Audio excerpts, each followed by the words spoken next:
Hi! Welcome back sa akin channel. Babati muna ako sa inyo mga penga tanan. Umalis pala kami, dadali namin si baby sa green pasture. Kasi magpapa-check up siya. Doon ang doktora niya. Si Doktora Beliado guys, ang kanyang doktor. Eto, si Pierre pala ang nagdadrive ng aming sasakyan. Ayan guys, yan. Ayan pala hinawakan na ni Pierre kasi titimbangin na siya. Ayan guys, gwapong-gwapo na. Tingnan mo, tulog na tulog ang bata. Ayan. Ayan, tulog na tulog siya. Maraming bata dito nagpapa-check up kasi parang malaking clinic to dito sa Golden City.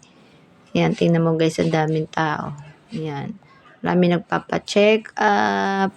Hawak ni Pierre kasi may pinilapan si Joy. Ayan guys. Ayan. Tinimbang 3.5. Tumas ang 1 kilo. Paano? Magpapaalam na ako sa inyo. Malapit na kami matapos. Ayan. Bye!